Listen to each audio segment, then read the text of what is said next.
Saludos, amigas y amigos, y bienvenidos a una edición más de Observatorio Interamericano. Les habla el doctor José Efraín Hernández Acevedo, director del Departamento de Ciencias Sociales de la Intermetro.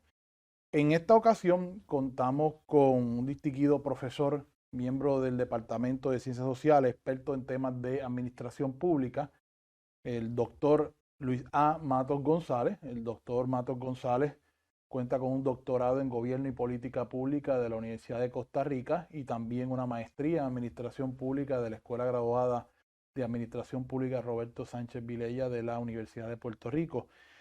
El doctor Matos, que pues, además de ya llevar unos cuantos años aquí con nosotros, coordinando el programa de maestría en Gobierno y Política Pública, pues también se ha destacado como profesor en otras instituciones universitarias y también ha tenido la oportunidad de ejercer lo que es la administración pública, la formulación de política pública en la práctica, tanto en la Asamblea Legislativa como en algunos municipios y otras instituciones.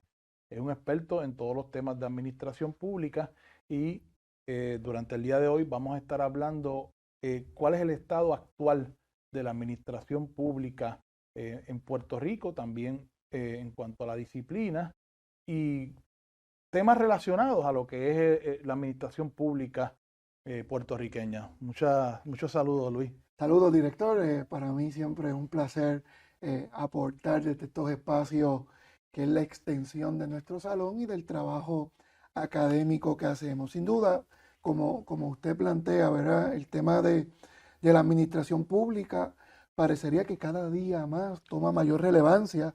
Los asuntos públicos ya no son asuntos como que lejanos al quehacer de la ciudadanía, sino todo lo contrario, ¿verdad? Lo que estamos viendo en nuestros salones, lo que vemos en Puerto Rico, lo que es la experiencia internacional, es un virar de la sociedad de distintos sectores al asunto público, ¿verdad? Entonces, ¿cómo se administra la cosa pública?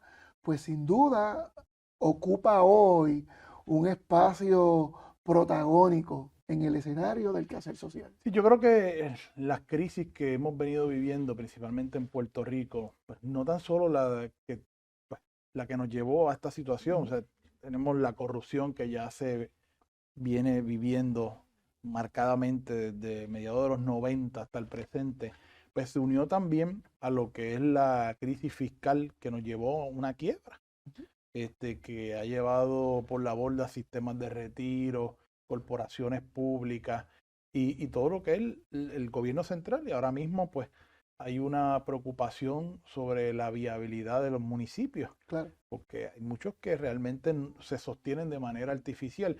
Y yo creo que todas estas crisis pues están llevando a la gente a preocuparse, a tomar en serio el tema de la administración pública, ya no ver las cosas desde la óptica político-partidista, sino ver las cosas con la preocupación que debe tener todo ciudadano, y digo ciudadano en el estricto significado de la palabra ciudadano, ¿verdad? Que es la persona que está pendiente de lo que son los temas de la política, se involucra, toma parte, opina, etcétera. Yo creo que también las redes sociales pues han ayudado en eso. No sé, ¿qué te parece? Mire, Si esto es así o pues es mi claro, percepción. mire, particularmente cuando se estudia administración pública, ¿verdad? El doctor Omar Guerrero de la Universidad Autónoma de México plantea que la administración pública plantea dos caras de la misma moneda. Particularmente, un tema importante aquí es que cuando se habla de administración pública hay un componente de la gestión, que ese es el rostro más visible de la administración pública, ese es el que ocupa y preocupa a tantos. Pero también un enorme reto que hay en la actualidad es cómo estudiamos, cómo nos acercamos a producir el conocimiento que permita iluminar esa realidad y atender los asuntos pertinentes. Entonces, la administración pública es también, y esto lo hablamos mucho en nuestras reflexiones, en los programas académicos, es también una disciplina académica. Tiene sus propias teorías, sus propias metodologías, sus propios enfoques. Entonces, si bien es cierto que ese rostro más visible de la administración pública como gestión ocupa hoy ese protagonismo, no es menos cierto que tiene que haber una disciplina académica que acompañe, que reflexione, que produzca el conocimiento necesario. Y ahí, ¿verdad? Y yo soy de los que soy bien crítico de nuestra propia disciplina. Puerto Rico todavía tiene mucho que avanzar en ello. Tenemos que empezar a producir el conocimiento que nos dé esa oportunidad de enfrentar los enormes retos. El otro día el doctor Joaquín Villamil planteaba en una conferencia que tuve la oportunidad de asistir que los problemas puertorriqueños necesitan una explicación puertorriqueña, ¿verdad? Esta contextualización de nuestra administración pública genera que Puerto Rico tenga unas particularidades que sin duda alguna tenemos que abordar, ¿verdad? Así que, ¿qué planteo como punto de partida? Si bien es cierto que Puerto Rico tiene unos enormes retos en la gestión de la administración pública, no es menos cierto que esos retos también los identificamos en la disciplina. ¿Cuán listo está Puerto Rico? ¿Cuán listo están sus universidades, sus centros de estudio para propiciar el conocimiento que hace falta para dar al traste? En nuestra experiencia y también la experiencia de otros países que han empezado a desarrollar nuevos programas, nuevos enfoques, programas de investigación, programas de generar datos, que parecería que todavía, ¿verdad?, son un tema que no es el que se discute en Puerto Rico en el día a día. Yo creo que o sea, Puerto Rico fue pionero en el estudio de la administración pública en Latinoamérica. De hecho, o sea, me parece que, si la memoria no me falla, la Escuela de Administración Pública se funda a finales de los años 40. Y luego eventualmente, con una cuestión de unos certificados, luego eventualmente se mueve a lo que es el grado de maestría. Y ese proyecto sirvió primero para formar una clase de servidores públicos preparados, con formación, porque es una cosa interesante de que, bueno, nadie le entregaría el manejo de pilotar un camión, un avión o un buque o incluso un vehículo a alguien que no tiene ningún conocimiento sobre eso, o alguien que no es ingeniero a diseñar una casa, un edificio, pero la administración pública, cada 4 años se la entregamos a cualquiera, ningún tipo de formación ni preparación académica, meramente cumpliendo con los requisitos mínimos que establece la Constitución, que son 18 años, saber hablar y escribir español o inglés y ser ciudadano de Puerto Rico un año antes de la elección. Y entonces, pues, fuimos pioneros y también llevamos a que otros países copiaran nuestra escuela de administración pública y desarrollaran sus propios programas de administración pública. Tuvo, igual que el libro de Leonardo Santana Rabel, de Fulgor y Decadencia de la administración pública, pero yo creo que es igual la disciplina, en el caso de Puerto Rico, tuvo un fulgor y una decadencia. En la medida en que se fue abandonando el sistema de mérito, que era aquel que establecía que la persona que se iba a contratar era la que mejores cualificaciones tenía, tomaba examen, las credenciales, etc. En la medida en que esos puestos fueron entregados a personas que pues su mérito era únicamente el político, cuando comienza el proceso de privatización, cuando comienzan a estallar estos casos grandes de corrupción, pues la gente comenzó a desalentarse y muchos estudiantes, pues que en un momento se sentían atraídos a los programas de administración pública, que tenían vocación, servidores públicos que querían mejorar su perfil para entonces subir dentro del organigrama administrativo, pues no lo vieron como una opción, entonces los programas comenzaron a decaer. Y lo hemos visto, somos testigos de eso. Y claro, nosotros aquí en la Interamericana, pues vimos eso y hemos hecho un programa buscando formar nuevos servidores públicos con la formación necesaria para el siglo XXI. ¿Qué te parece a ti? ¿Cuál tú crees que es el diagnóstico tuyo como experto en estos temas? ¿Cuáles son los atributos, los fundamentos que tú entiendes que nos llevaron a esta crisis? Es muy lejano lo que yo digo, tú tienes tus razones. No, sin duda, creo que su olfato le permite apuntar a algunas instancias. Mire, no es un asunto monotemático, ¿verdad?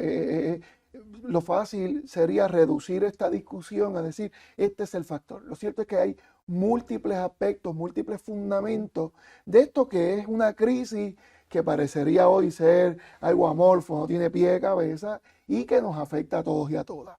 Mire, por decir alguno, fundamentos de la crisis, yo siempre planteo, hay un tema generacional envuelto, ¿verdad? Hay una nueva generación de puertorriqueños, puertorriqueñas, que de alguna manera ha crecido en un mundo bien distinto al que generaciones previas vivieron.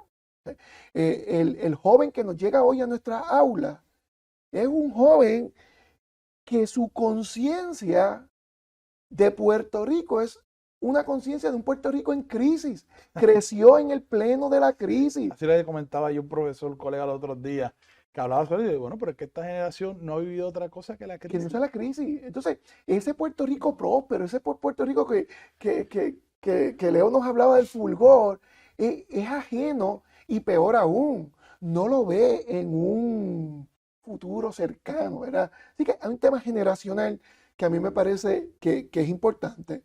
Dos, y yo creo que está alineado a lo que usted planteaba, en los años 40 Puerto Rico definió con claridad cuál era la necesidad de Puerto Rico en términos de la administración pública. Hoy en día, un planteamiento que tenemos que insistir en él es cuáles son las competencias que necesitan nuestros funcionarios públicos para tener éxito hoy. En términos de competencias tales como el manejo de los asuntos fiscales, habilidades blandas como el manejo de la complejidad, profundizar en el planteamiento ético de la acción pública. Así que hay el manejo de la comunicación, el manejo de los dispositivos electrónicos, de la comunicación social. Entonces, de alguna manera, ¿verdad? Hay unas nuevas competencias que tenemos que propiciar en ese administrador público. También hay nuevos planteamientos, hay nuevos asuntos. Cuando tú administras la crisis, pues el contexto y la coyuntura es otra. Entonces, ¿cuál es la lectura que hacemos de la crisis? ¿Cuáles son las posibilidades? Creo que por ahí hay un elemento y yo siempre añado un cuarto elemento en esto que me parece fundamental. Hay una fatiga, hay un agotamiento del modelo burocrático y de nuestras instituciones públicas. Parecería, y esto pienso en planteamientos del doctor Luis Aguilar, en donde plantea que muchos gobiernos hoy en día son insuficientes. Parecería que aún en el mayor esplendor de nuestra administración pública, si pudiéramos ver algunos ejemplos, sin duda alguna no es suficiente para atender esta crisis, ¿verdad? Entonces, de alguna manera creo que esto atado a una crisis política, a crisis económica, pues me parece que son los ingredientes de lo que es crisis, ¿verdad? Yo siempre me gustan las definiciones. La crisis probablemente se puede conceptualizar como el punto más bajo en un contexto particular, ¿verdad? Entonces, volvemos, una generación que ha vivido en crisis, pues, ¿cuál es el punto más bajo? Parecería que todavía no estamos en él. Pero, ¿y cuáles tú entiendes que son esas crisis? Esas crisis más allá de las que yo he mencionado, o tal vez puedes dar algunos detalles profundizando en lo que yo he mencionado, pero para ti como experto en estos temas, ¿cuáles son esas manifestaciones? Podemos decir la crisis 1, 2 y 3. Pues miren, el gobierno de Puerto Rico no está ajeno a lo que es el quehacer de la sociedad y cuando pensamos en lo que ha sido Puerto Rico en nuestros últimos años, ha sido abatido por directa e indirectamente por distintas crisis. Una, pensemos en la Junta de Supervisión Fiscal, es el reconocimiento de una crisis económica, pero que ha puesto en manifiesto, en vitrina, lo que hay es la crisis política también de Puerto Rico, con una clase política, Sí, de unos de planteamientos la ley que se han hecho. promesa es una manifestación de una incapacidad para administrarse. Y eso, desde nuestra disciplina, tenemos que empezar a producir conocimiento. El otro día usted participó de una reunión que tuvimos con académicos de la Universidad de Guam, en donde planteábamos de que cuando hablamos de administrar lo público, oye, los territorios estas condiciones de administración pública se dan de manera Eso es particular. exacto. Entonces, tenemos que empezar. ¿Qué herramientas tenemos los que vivimos en un territorio para poder administrar la cosa pública con las limitaciones que ya de por sí tenemos? Pero en el caso de Puerto Rico, con una junta de supervisión fiscal, modelo que la ley está hecha para que pueda ser utilizada en otras jurisdicciones. Claro, y adoptarla de manera automática. Así que me parece que por ahí hay un punto importante en las cosas más recientes. El huracán María, ¿verdad? Fue un choque frontal a lo que es nuestra cotidianidad, y en la administración pública parecería que todavía estamos hoy en muchas instancias al día después de María. La lentitud de este FEMA, que tal vez en los años de Hugo era como este paliativo que resolvía tantos problemas, parecería que ahora es una institución burocrática incapaz de atender otros asuntos. Instrumentalidades públicas débiles, inadecuadas, que no permiten canalizar la utilización de fondos. Nótese que en muchos casos el problema no es que los fondos no estén asignados, es la incapacidad para llevarlos a atender la necesidad ulterior. Fíjate, ese punto te iba a traer la colación de que ahora mismo no estamos hablando de un problema de fondos, de acceso a fondos. El dinero está. El problema que hay actualmente es de administración pública, de que no hay personas dispuestas para trabajar, de que el gobierno federal, que es el que provee esos fondos, tiene dudas, tiene preocupaciones en cuanto a la administración pública local. O sea, entonces, pues, tú podrás tener todos los millones del mundo, pero si no tienes la gente adecuada para ejecutar las obras para las que se asignó ese dinero, pues es como si no tuvieras nada. Mire, y a modo de ejemplo podemos utilizar los municipios. Prácticamente todos los municipios en Puerto Rico tienen la oficina de asuntos federales. Esta oficina de asuntos federales, en esencia, la inmensa mayoría de municipios se nutren de dos asuntos. Uno, los fondos CDBG, y en muchos casos también otras propuestas, como las propuestas COPS y otras, que son para asuntos particulares. Ante esta avalancha de fondos federales, estas oficinas de asuntos federales hay que repensarlas. ¿Cómo podemos hacer ese pre-award? ¿Dónde están los fondos? ¿Cuáles son los fondos que yo necesito? ¿Cómo los administro? Y también el post-award. Porque anticipo ya algo desde hoy.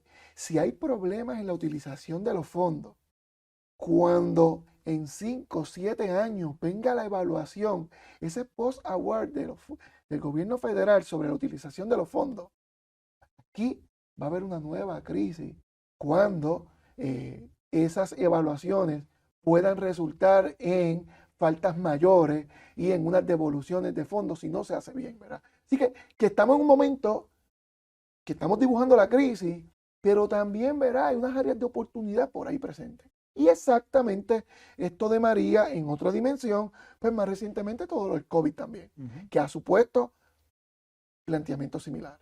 Planteamientos como el de la utilización de fondos federales, planteamientos también del derecho, de la relación entre las ramas, el gobernar por decreto, el trastocar lo que es la esencia de la administración pública. Así que cuando hablamos de crisis, si bien es cierto que lo podemos hacer en un contexto general, cuando vamos al día a día, sin duda alguna, vemos un decálogo, ¿verdad? Vemos unas crisis muy puntuales que han venido a alterar el funcionamiento de nuestro gobierno y más en específico de cómo se administra la cosa pública en él. Y te pregunto, ¿la administración pública como disciplina tiene respuestas para enfrentar estas crisis y en especial las particularidades de nuestra crisis, que no son las mismas que podrían tener estados soberanos, Panamá, República Dominicana, México, Colombia, pues porque tenemos encima una junta de supervisión fiscal y tenemos también pues unas limitaciones de gente formada en la administración pública. La disciplina tiene respuestas, herramientas para enfrentar esta crisis. Mira, sin duda, director, cuando hablamos de la administración pública en respuesta, por lo general nos movemos al área de las reformas.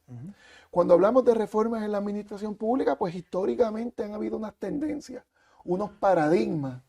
Ahora bien, muchas de estas tendencias o de estos paradigmas, cuando van a la práctica, han traído nuevos problemas. ¿verdad? Así que, don Leo, como bien usted planteaba en ese libro de Fulgor y Decadencia de la Administración Pública, hablaba de la panacea, ¿verdad? No hay medidas que vayan a atender la totalidad de la problemática. Desde la administración pública, cuando hablamos de reforma, varias instancias podemos ver. Hay toda una línea de reforma que están orientadas hacia el management, todo este modelo de la nueva gestión pública, del repenting government, que a partir de los años 90 jugó un papel importante en Estados Unidos y otras localidades, en donde se ha incorporado a la administración pública elementos de la administración privada, en donde se ha privatizado. Esta versión de Oswald y Gebler sobre este modelo plantean que el gobierno solamente debe llevar el timón y no remar. Pues muchos recortes, muchos planteamientos neoliberales, muchos planteamientos de achicar el gobierno, de la privatización, han venido por ahí. Recientemente en estos días se celebraba un año de la llegada de Luma, por ejemplo, que es un gran ejemplo de este tipo de medidas que los gobiernos han ido adoptando en esa dirección. Por otro lado, hay otras ramas, hay otra área de reforma que está vinculado a los problemas de la política, a los problemas de la democracia en sí misma. Desde esta perspectiva, la disciplina ha planteado reformas orientadas principalmente a la participación, a la transparencia, a la rendición de cuentas. ¿Cómo plantear un modelo con una nueva gobernanza? Aquí me detengo, director, cuando aquí escuchamos de gobernanza, se usa como una palabra que queremos traer para decir algo novedoso. Y cuando tú la contextualizas, realmente lo que se está planteando es un disparate. Sí, eso es como las palabras de moda, emprendedorismo, resiliencia. Sí, pues la gobernanza en el argot de la administración pública. La gobernanza que implica una nueva forma de hacer las cosas. Una nueva forma de vincularnos para con la ciudadanía. Entonces, el modelo de la gobernanza democrática, claro, por ejemplo. Modelos que no atiendan esto de esta forma, vamos al gran problema. Tú lo puedes llamar reforma, pero en definitiva no reforman nada. Vemos muchas enmiendas en legislación, vemos muchas medidas que se traen como esta gran reforma y que a fin de cuentas son cambios menores. No supone un cambio sustancial y esto desde la administración pública se ha visto reflejado. Dos elementos en el área de reforma. Tan importante es el contenido de la reforma como cómo se administra la transición. Ha habido mucha torpeza implementando esto. Y un ejemplo que por lo general nosotros utilizamos es cuando comparamos el modelo educativo de Puerto Rico. Mire, Finlandia tiene el mejor modelo educativo en el mundo, uno de los mejores reconocidos a nivel internacional. Tampoco es que tú puedes coger el modelo de Finlandia y traerlo a Puerto Rico descontextualizado al otro día. ¿Cómo se gestiona la reforma? Se ha dado mucha torpeza en esos procesos y un desconocimiento sobre tal.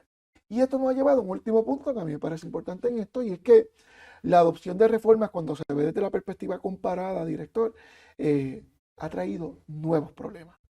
Entonces, son reformas que se adoptan para resolver un problema y directamente a causa de uno nuevo. Doy el ejemplo de las reformas de la nueva gestión pública en términos de la privatización. Sí, la privatización ha permitido producir unos cambios, pero ha traído nuevos problemas ante la desregulación, ante las faltas éticas, en donde ha habido una correlación directa entre la adopción de esas medidas y menores niveles de controles y mayores niveles de corrupción pública, por ejemplo. Sí, que no se ha adoptado el modelo teórico de lo que son las alianzas público-privadas o las PPP. Tal parece que el gobierno adopta estos modelos para sacarse de encima una responsabilidad. No hay una supervisión. Lo que tú decías de Gabler y Osborne, el gobierno es el timón y que la empresa privada reme, pues parece que el timón anda a la deriva, el barco. O sea, es como que ya por ejemplo, recientemente se hablaba de proyectos de este tipo, el del aeropuerto Luis Muñoz Marín, que las concesiones estaban cerradas en las noches, que los baños no tenían mantenimiento, y entonces uno sale a reducir la pregunta, bueno, pero el gobierno no vendió el aeropuerto. El gobierno dio una concesión por X número de años para que esta compañía, Aerostar, explote el uso, ¿verdad?, del aeropuerto. Pero el gobierno tiene una función de supervisión, de verificar, tú estás cumpliendo, vamos con el contrato en la mano, ¿qué ha pasado? Esto. Pues eso no se ve, es como que, bueno, pues ya yo salí de ese paquete y me olvido de ese asunto por los próximos 15 años. Y eso no es el modelo de privatización utilizando el sistema de las alianzas público-privadas. Sí, sin duda, ¿verdad? Cuando se habla ya más específico, ¿verdad? Hablando de privatización, sin duda esos son los cuestionamientos que se hacen. ¿Quién controla? Por lo general, este tipo de medidas se toman en instancias en las que se ha salido de control muchos ámbitos de la administración pública. Lo hemos visto en energía eléctrica, lo vimos en aeropuertos, lo vemos en instancias que incluso son de alguna de ganancia pecuniaria, ¿verdad? Que es importante. Ahora bien, ¿cuál es el rol que el gobierno va a jugar en eso? Ese rol fiscalizador es un gobierno que se acerca a fiscalizar, uno, con debilidad; dos, sin marcos regulatorios claros; tres, sin capacidad de gestionarlo. Entonces, eso nos llevaría a un siguiente punto en esta discusión, que es el tema de las políticas públicas. Cuando se adoptan políticas públicas, ¿verdad? Y todas las reformas son políticas públicas, tenemos que entrar al ámbito de cuál es la lectura que se hace del problema público, cuáles son los objetivos que se persigue, cuál es la decisión pública, cómo se implementa esta y qué criterios de evaluación. O sea que la política pública, la formulación de política pública sería entonces el vehículo para, o la respuesta, ¿no?, para trabajar con esos problemas que identificamos en la administración pública. Sin duda, y el fortalecimiento. La receta. Sí. Pues esta es la receta que vamos a aplicar para este problema. Claro, pero esa receta ya no la hace el médico en un consultorio. El modelo de gobernanza nos dice que la respuesta de políticas públicas cada día tiene que ser más participativa, más inclusiva. ¿Verdad? La buena política pública, director, a fin de cuentas, me decía un profesor, don José Miguel Rodríguez, que no hay mejor política pública que aquella que la gente siente favorablemente. ¿Y cómo podemos hacer esa formulación de política pública más participativa? ¿Qué modelos o ejemplos tú nos podrías brindar para, si nos está viendo tal vez un administrador público, un legislador, un alcalde, un asambleísta, un legislador municipal? Bueno, ejemplos de participación. Bueno, dos cosas. Una, primero, la institucionalidad como está ahora mismo no es suficiente. Reducir, pensemos en el proceso de legislación en Puerto Rico, prácticamente la participación ciudadana se limita a unas vistas públicas que cada día producen menor información para tener buena legislación. Así que, ¿qué nuevos espacios de incidencia y de participación podemos propiciar?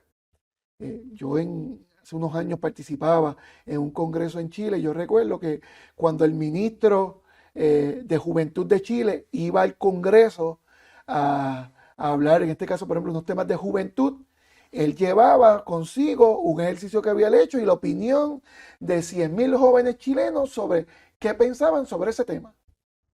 ¿Qué nuevos espacios de participación podemos abrir en el proceso? Importante. Dos, tampoco va a venir de arriba hacia abajo, ver ese top to down, sino todo lo contrario. ¿Cómo podemos capacitar a grupos comunitarios, grupos de base de fe, instituciones privadas, sobre la capacidad que tienen ellos de incidir en estos procesos? ¿Y cómo podría ser la mecánica? Dame un ejemplo. Tal vez, por ejemplo, que legisladores vayan a sus distritos, organicen reuniones para entonces recoger ese sentido. Miren, lo que pasa es que ese modelo burocrático y hasta paternalista, viendo desde alguna perspectiva, no ha funcionado. ¿Y qué modelos propone ahora la administración Tenemos pública? que capacitar a la gente. Tenemos que abrir esos espacios para que ellos y ellas tengan las herramientas de su accionar. Hablemos de transparencia.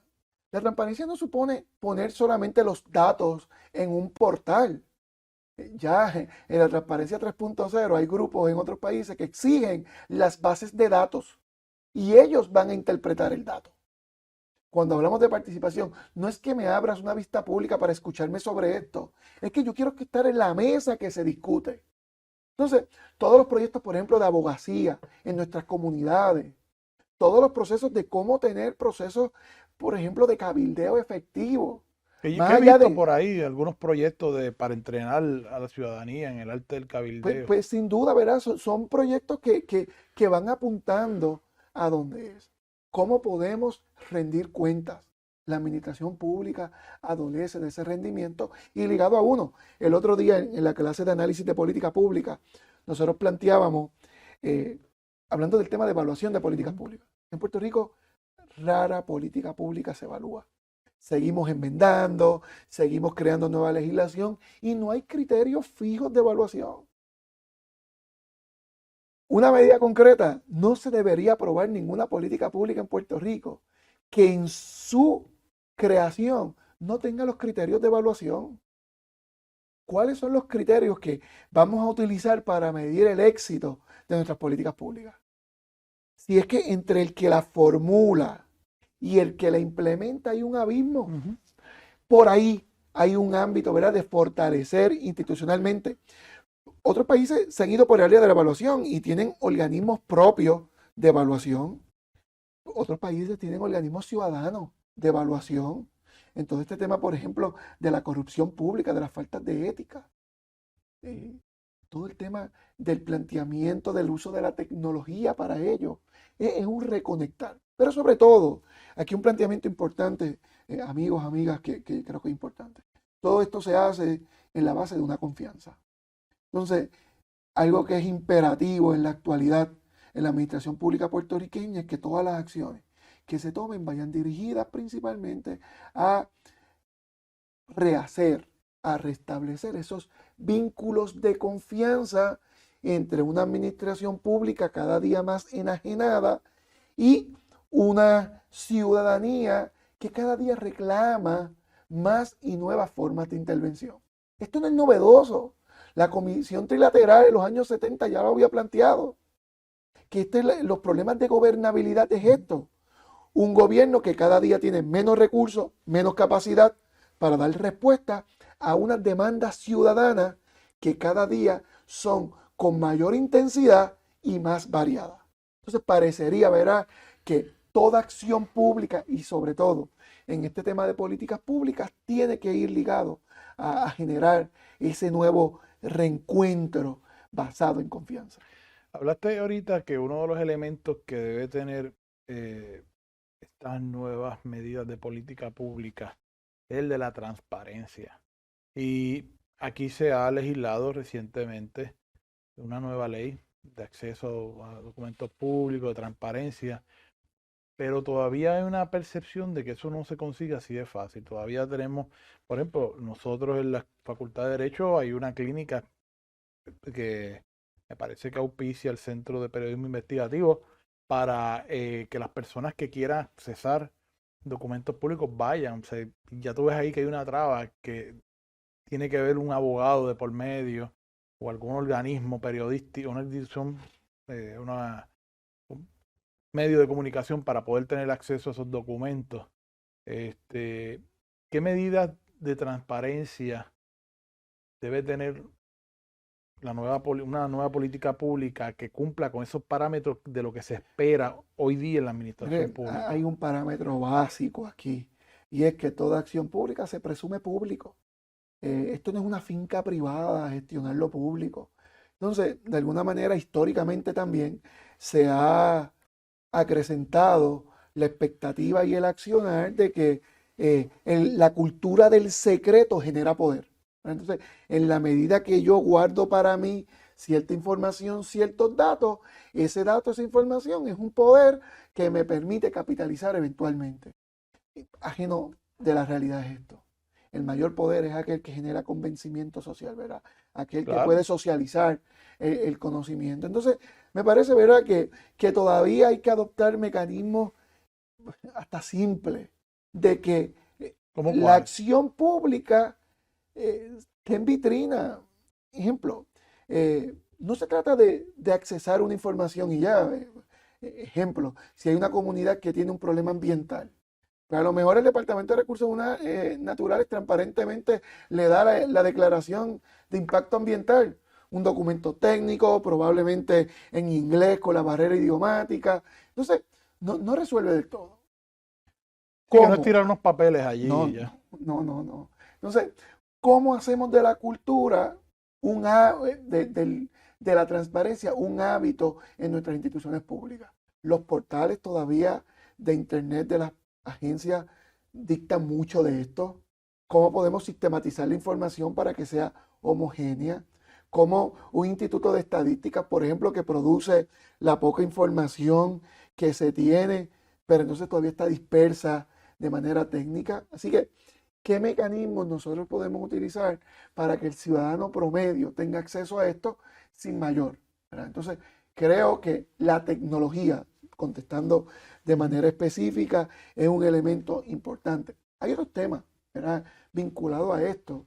Todo el tema de la innovación en la gestión pública. Todo el tema, el otro día me leía al doctor Carlos Ramio hablando de la inteligencia artificial aplicada a la administración pública. ¿Por qué tener un político que elegirle y no tener un robot? En donde tú haces un algoritmo que siempre van a estar los mejores intereses del país y las decisiones siempre van a ser las más eficientes.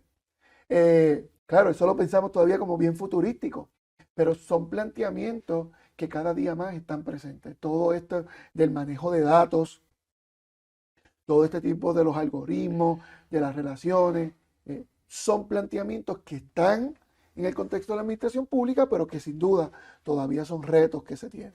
¿Y cuáles son las nuevas tendencias en la administración pública como disciplina? ¿Qué es lo que están estudiando? La formación de un administrador público, de alguien que decide ir a la universidad y formarse para luego moverse al mundo de la administración pública con una base sólida, con todos aquellos elementos que tú mencionabas al principio del programa. ¿Cuáles son esas nuevas tendencias hoy día? Mira, yo destaco una que lo hemos visto a través de la red INPAE, que es este organismo latinoamericano del que somos parte, así como en NASPA, la organización que acredita y que conforma los mejores programas de administración pública en el mundo. Hay un esfuerzo interdisciplinario, ¿verdad? La administración pública, aunque en su origen nace del estudio de la ciencia política, no es menos cierto que hay un reconocimiento de una perspectiva con un carácter más interdisciplinario. Elementos de la economía, elementos de la sociología, elementos de las comunicaciones. Estas disciplinas convergen en el accionar de la administración pública. Así que una de las enormes tendencias que estamos viendo en el estudio es cómo producir conocimientos interdisciplinarios, cómo apropiarnos de otras tendencias, de otras disciplinas para producir un conocimiento más certero. Ese en el campo del estudio. En el campo de tendencia, el tema de la innovación en la gestión pública. La innovación ha venido precisamente a abrirse como un espacio en donde hay una interpretación ya de lo público, más allá de lo gubernamental. Explícame eso. Lo público ya hoy no es igual a gobierno. Lo público hoy son nuestras ONG, que cada día tienen mayor capacidad, mayores recursos y mayores retos. Nuestro ámbito público hoy son las organizaciones con base de fe. Nuestro ámbito público hoy son nuestros grupos comunitarios. ¿Se podría también extender eso a estas compañías que administran alianzas público-privadas? Que era el planteamiento que hubo hace unos meses atrás de que no se quería revelar cuánto se ganaban los empleados de Luma y había entonces esta discusión, bueno, pero esto es una empresa privada, no lo es. Hay una particularidad cuando opera un contrato de alianza público-privada o PPP. Toda esta nueva forma, ¿verdad? Tiene que estar revestido de transparencia, de ética, de participación. Todo lo que se aleje. O sea, que una compañía que interese, por ejemplo, hacerse de un contrato de alianza público-privada, tiene que saber que tiene que someterse al escrutinio público. Okay. No hay otro. O sea, una cosa porque está administrando haberes públicos. Una cosa es el negocio privado que tú puedas tener y otra cosa es las condiciones de mi aeropuerto. Claro, es una cosa es la carretera que tú puedas tener allá y otra es la PR 52, tú sabes. De eso que estamos hablando. Sí, sí, claro. Es como si tú le pagas a alguien para que te administre una finca y tú dices, bueno, yo lo estoy administrando, yo tengo que rendirte cuenta por lo que... pues, eso sería inaudito, ¿no? Sin duda, sin duda. Eso es uno de esos retos que como disciplina se están planteando y que es parte de lo que Y tenemos. que vemos que hoy muchas comunidades se están organizando, están reclamando. Yo creo que el factor de las redes sociales ha ayudado mucho a llegar no sé, o sea, de agrupar sectores que tal vez antes no se podía lograr. Y lo hemos visto como incluso el uso de las redes sociales y esta mensajería instantánea desde de la primavera árabe, hace unos años atrás, que tumbó una serie de dictaduras de años al norte de África.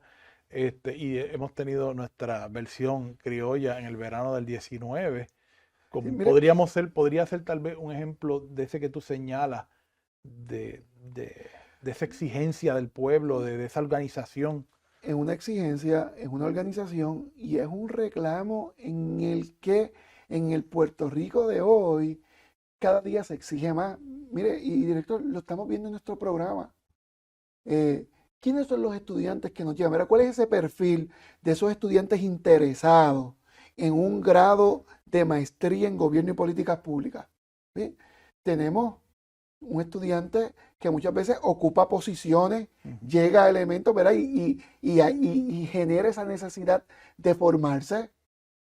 Nos Sí, que se llega da que cuenta, espérate, esto no es sencillo, esto no esto es hay que sencillo. estudiarlo. Y aquí tenemos Ajá. estudiantes, Y ante la escasez hoy día de contar con asesores, claro, pues no tengo para asesores, déjame formarme sí, en lo sí, que es la sí. administración pública. Tenemos estudiantes que han tenido experiencia en la administración pública y que luego tienen el tiempo para formarse y lo hacen como verá una extensión de su acción pública. Y tres, nos llega este estudiante también, que para mí es genial, que en el desempeño de su profesión este conocimiento le es útil. Periodista, Sí. en la rama del derecho y en otras disciplinas en donde tener este conocimiento sobre la cosa pública le expande. Y aquí hemos tenido, para los que nos están viendo en el programa de maestría en gobierno y política pública, hemos tenido a Rafael Lenín López, que es hoy el director de noticias del Canal 4. Hemos tenido a Luis Enrique Falú, que trabaja en Noti1 y tiene su sección también en el Canal 2. Hemos tenido también a José Orlando Delgado, ¿verdad? ¿Sí? Del Nuevo Día, que es el encargado de medios, me parece también, y periodista. Sí, Tenemos a Hilary, ¿cuál es el apellido de Hilary? De Noticel. Román. Hilary Román, y no sé si me queda algún Sí, otro. ¿no? Y ese en el área de las comunicaciones, ¿verdad? Pero también Sí, en el claro. área del desempeño público tenemos muchos de nuestros egresados, ¿verdad? Y de nuestros estudiantes que están marcando la diferencia y que constantemente nos dicen, esto que discutimos aquí me sirve acá, me sirve para lo otro, ¿verdad? Y eso es parte de lo que nuestro programa propicia y aporta a Puerto Rico en este momento, ¿verdad? ¿Cuál es la agenda imperativa ante esta crisis?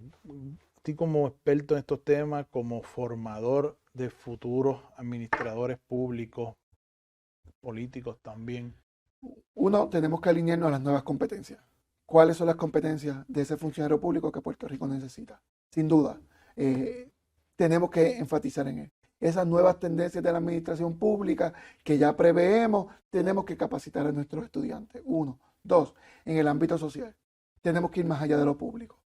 Las bases de fe, los grupos comunitarios, tenemos que llegar allí porque allí es donde se está accionando la cosa pública.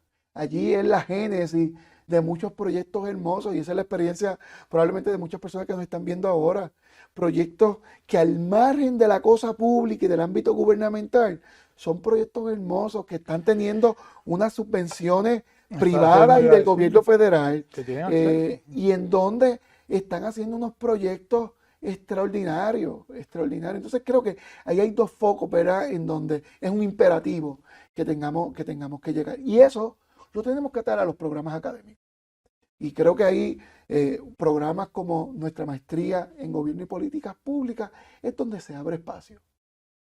Una maestría que hemos procurado que no se venga a perder tiempo. Tenemos un currículo de avanzada que los trimestres permiten movernos rápido, pero con unas clases que ya apuntan a estas nuevas competencias, clases como análisis de política pública, clases como ética en la gestión pública, cursos como finanzas públicas, cursos sobre innovación en la gestión pública. Sin duda, son cursos que cuando vemos tal vez otros programas no los encontramos con esos acentos. Pero la administración pública del futuro requiere que hoy empecemos a profundizar en ello. Y en el caso de nuestro programa hemos tenido la oportunidad de tener profesores como el doctor Orlando Hernández de la Universidad de Costa Rica, que es puertorriqueño, pero forma administradores públicos en Costa Rica.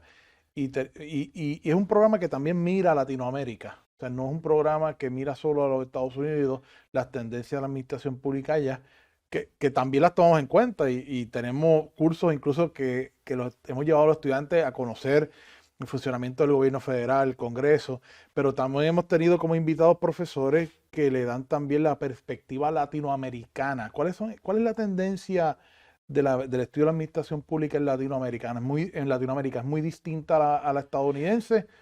En ocasiones, y esto tiene que ver con el origen de la disciplina, han tenido paradigmas distintos. En el caso de Latinoamérica, el desarrollo de la disciplina de la administración pública ha estado vinculado a los procesos de consolidación de la democracia. Se ha visto una administración pública como un ente de actividad pública que presupone democracia. No podemos pensar en buena democracia sin una buena administración pública. Y por ahí ha sido el desarrollo latinoamericano. En el caso de Estados Unidos ha sido un híbrido entre el desarrollo de las ciencias sociales, las grandes universidades que tienen grandes programas en ciencias sociales han desarrollado programas especializados en administración pública y también en otras vinculados a las facultades de derecho. Como la administración pública se ve como una extensión del estudio del derecho. Desde la perspectiva de nuestro programa, nosotros hemos querido aquí, teniendo esa visión interamericana, tener ambas visiones. Tenemos, como bien usted planteaba, ese enfoque latinoamericano en donde traímos profesores a que nos enseñen, en donde hemos llevado estudiantes a presentar y a participar a México, Costa Rica y distintos países como parte de experiencias extracurriculares o cursos formales, pero también hemos tenido la experiencia de trabajar desde universidades vinculadas a NYU, a CUNY University en Nueva York, a través del Centro de Estudios Puertorriqueños, pero también hemos tenido, como bien usted relataba, la experiencia de tener un curso sobre cabildeo y participación en el gobierno federal, en donde nuestros estudiantes... Que no es el cabildeo que a veces se ha demonizado en los últimos años de los bufetes de cabilderos, sino el cabildeo que pueden utilizar esas ONG o esas comunidades para adelantar sus proyectos y agendas. Ese curso ha sido tan efectivo que tenemos estudiantes que han recibido ofertas de empleo y hoy en día trabajan haciendo trabajo relacionado solamente por la experiencia de este curso. Un curso que se da en el mes de verano y en donde vamos a la capital federal, los estudiantes tienen la experiencia práctica de cabildear, de adelantar medidas, en donde se relacionan con los centros en donde se están discutiendo los asuntos de Puerto Rico allí, y vemos ese cabildeo en la capital federal. Después nos vamos a Nueva York y vemos el cabildeo de la diáspora en el contexto de los intereses de Puerto Rico de abajo hacia arriba. Así que, ¿verdad? Son experiencias que nuestro programa ofrece y que sin duda alguna despiertan un enorme interés en nuestros estudiantes. Me hablaste del perfil de los estudiantes, del programa. Me gustaría que para aquellos que nos están viendo y que les interese hacer este programa de maestría, que pueden solicitar la admisión tanto en agosto como en noviembre y como a finales de febrero, nos hable brevemente del perfil de cada uno de los profesores del claustro, tanto a tiempo completo como a tiempo parcial de este programa. Sí, sin duda, ¿verdad? Hemos sido muy cuidadosos en tener un claustro, en tener unos profesores que sean expertos en las clases que prácticamente enseñan, ¿verdad? Aquí yo enseño prácticamente los cursos medulares de la disciplina. Tenemos a la doctora Liz Ortiz, que enseña, es doctora en Gobierno y Políticas Públicas. En este programa tenemos dos doctores en Gobierno y Política Pública. Sí, ¿verdad? Hemos cuidado tener un programa cuya facultad sea especialista en el área. La doctora Hernández trabaja el área de teoría, trabaja el área de los cursos que mayor corte social. Usted como director, con un doctorado en Derecho Comparado de la Universidad Complutense, nos enseña el curso de Derecho Administrativo, su maestría también en estos temas, así que es la persona idónea y especialista en el tema. El doctor Antonio Fernós, economista con doctorado, ¿verdad?, en esa disciplina, nos enseña el curso de Finanzas Públicas. El doctor José Luis Colón nos enseña el curso de Autonomía Municipal, un extraordinario profesor, experto en el área de autonomismo, municipalismo y el desarrollo local en Puerto Rico, por mencionar algunos, ¿verdad? Así que tenemos una facultad ávida, siempre estamos innovando, estamos creando nuevos ofrecimientos y trayendo recursos que sirvan como practicantes, ¿verdad? Y que nos podamos nutrir de su experiencia. Es un programa también que tiene un componente de investigación. Todos nuestros estudiantes también se entrenan para generar una investigación, un proyecto de investigación que la experiencia nos dice que es el que redondea su formación. Es el que permite que su curiosidad intelectual por algunos temas y algunas preocupaciones de la administración pública lo lleven a la práctica. Que haga una aportación a la disciplina. Yo como director siempre he hecho hincapié a los estudiantes y a la facultad de que hay que ser muy riguroso con el proyecto de investigación y que yo no veo programas a nivel graduado donde el estudiante no haga una aportación a la disciplina. Hay problemas que resolver. Sí. Hay que aportar. Hay que aportar. Y no es meramente obtener un título por obtenerlo, sino tú tienes que aportar algo a la disciplina y es a través de esa investigación. Y ese componente de investigación es fundamental y nuestro programa es parte de organizaciones internacionales como INPAE, en el contexto latinoamericano, de NASPA a nivel mundial.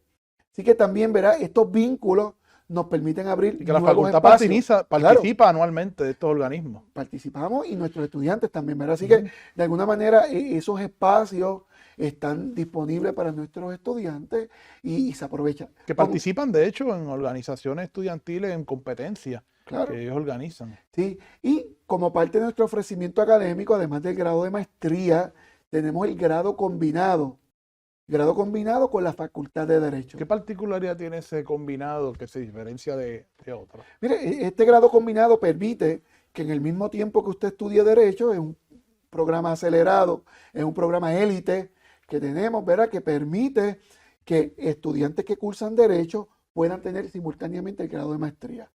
Toman cursos en la Facultad de Derecho este tipo de estudiantes y toman cursos también en nuestra maestría. Muy probablemente ya el próximo año estamos graduando a nuestro primer estudiante. Este es el programa de nueva creación. Así que ya estamos comenzando a ver los frutos de este programa y ha tenido acogida. Así que estudiantes también que estén en la Facultad de Derecho, sí, que este es un programa muy, muy interesante. Que en la Facultad de Derecho siempre hay gente interesada en estudiar temas de administración pública y este programa combinado, yo lo que les digo a los estudiantes es que la maestría prácticamente les sale gratis, entre comillas, porque lo que se ahorran, porque los cursos que toman acá, que se sustituyen por cursos de derecho, se pagan a las tasas. O sea, al crédito de aquí, que es menor que el de, claro, el de allá. Sí, hay un componente ahí administrativo importante, pero también es un asunto de tiempo, ¿verdad? Claro, claro. Nuestros estudiantes hoy, si algo nos sí, porque dicen, es entre los 3 años. No hay pérdida de tiempo. No hay pérdida de tiempo. Sí, entre los 3 años del Juris Doctor, tú sales con tus 2 grados. Y mire, director, me parece que, y esto es bien importante destacarlo, ese mismo despertar que conversábamos al inicio de este encuentro, de ese despertar de la sociedad general por los temas públicos, políticos y de administración pública, es el mismo despertar que estamos viendo en nuestros salones.